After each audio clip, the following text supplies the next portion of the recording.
ভাই, জীবন হইল একটা পরীক্ষা। আর এই জীবনের পরীক্ষায় প্রতিটা মানুষের প্রশ্নপত্রই ভিন্ন ভিন্ন থাকে। তাই কখনোই কোনো মানুষকে অন্ধভাবে নকল করতে যেয়ে পরীক্ষায় ডাব্বা মেরো না। ঠিক আছে? এই কথাটা মনে রাখবা সবসময়। জীবন একটা পরীক্ষা। এই পরীক্ষায় তোমার প্রশ্নপত্র আলাদা হইব, তোমার পাশের জনের প্রশ্নপত্র আলাদা হইব। এটা তুমি জেএসসি জেডিসি দিতে বসো নাই যে তোমার কি যেন কয়, তোমার আর তোমার ফ্রেন্ডের প্রশ্নপত্র একই হইব, যে আমি পারতেছি না কোনো কিছু, আমি তার থেকে নকল মাইরা দিলাম। এটা সম্ভব না। কারণ জীবনে তোমার প্রশ্নপত্র আলাদা। তোমাকে একটা লাইনে চলতে হইব, সে অন্য একটা লাইনে চলবো।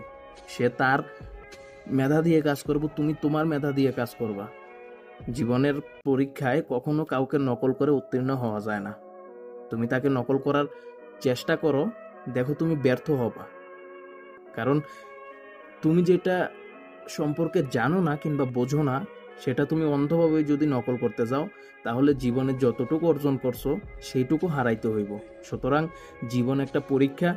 জীবনের পরীক্ষায় প্রতিটা মানুষের প্রশ্নপত্র ভিন্ন ভিন্ন থাকে।